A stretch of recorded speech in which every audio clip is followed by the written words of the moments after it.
there are no shortages when it comes to new dash cams on the market. Here's a new one that I thought would be kind of interesting because it has some very unique features that some other dash cams don't have. This is the VAVA VD009.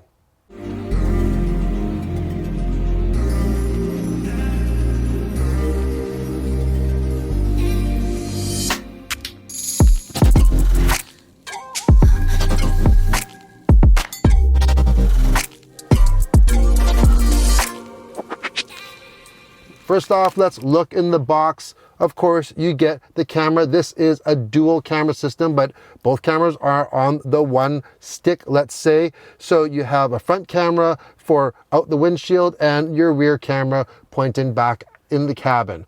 You also get a suction mount. We'll talk about that in a second. You get a long cable with your USB. You get a 12-volt adapter with 2 USB outlets on it, so that gives you an additional one in case you don't have one.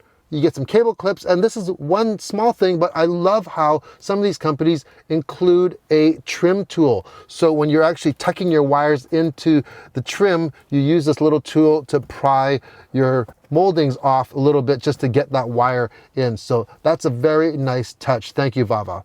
And here's something different. You get a snapshot button. So what this does is it pairs with the camera. You can place it somewhere handy, close by your steering wheel or by your hands. And if something happens, say you want to take a quick snapshot or picture of it, you just click that button and it'll actually automatically take that picture. Or if you hold that button, it's going to record or put that recording in your emergency bin for later use. So that is very, very handy, and that's quite unique as well.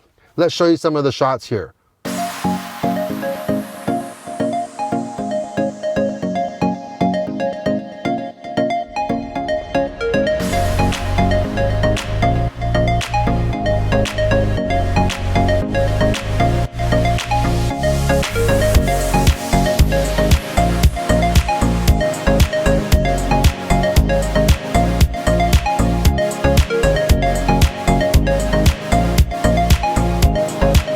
Maximum resolution for the front camera is 2560 by 1600 or 2K and 1920 by 1080 for the rear camera, or you can go 1920 by 1080 for both cameras. It's just going to depend on how much room you want to use on your SD card.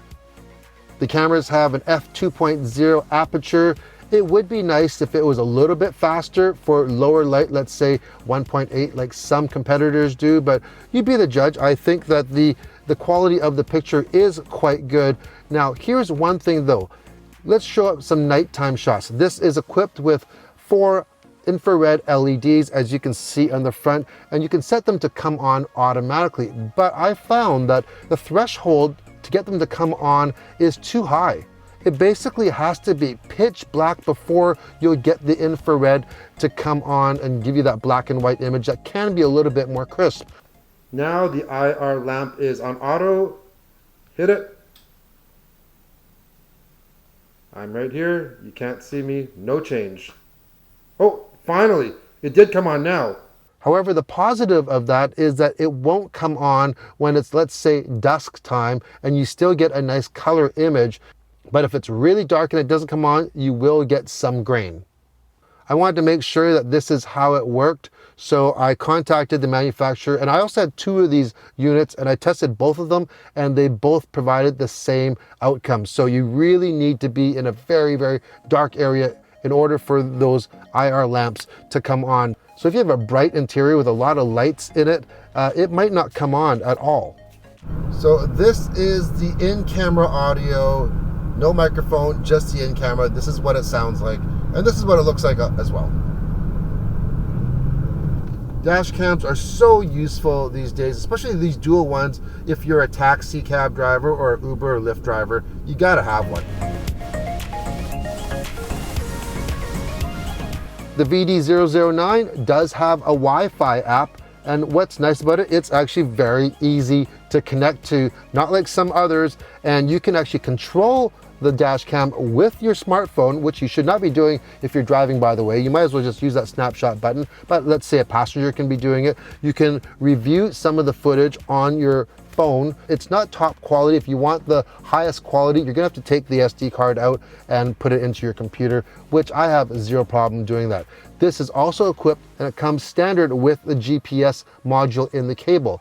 However, this GPS is only set in miles per hour. If you live in an area where you're using metric like we do in Canada, sorry, we're out of luck. You'll have to contend with miles per hour.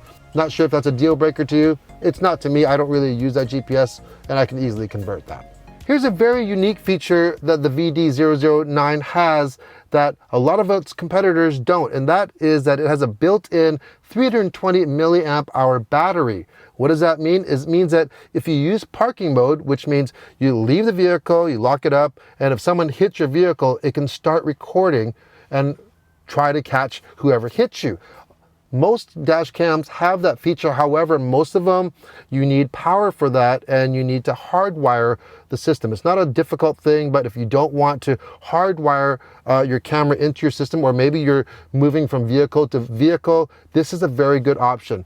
One thing to be aware of though, that I've tested, is when it detects an impact, it actually has to kind of wake up and then start recording. So it takes about 4 seconds to do that. And depending on what kind of impact you have, that person might be kind of long gone by then. So just be aware of that. And because this has a battery, it does not use a supercapacitor like some other dash cams have. Well, it's kind of actually a push and pull type of situation, good and bad, because if you live in a super hot climate, well, I think a supercapacitor is still better than a battery-based system because they can tend to kind of shut down if they get too hot. The dash cam is held on by a magnet actually to the suction mount, but it's a very, very firm connection. Like, it takes a lot to actually pull this off. Actually, I pulled the whole section off there, you see that? So it's a very, very strong magnet and it's gonna take quite an impact for that to come off. However, there's one thing I noticed though, is that the swivel portion of the dash cam it's not very tight. It's great for just regular driving, but if you wanna use any buttons while you are in the vehicle, it's going to move it and you're gonna have to readjust it. And I wish it had some way that you could tighten up that ball there.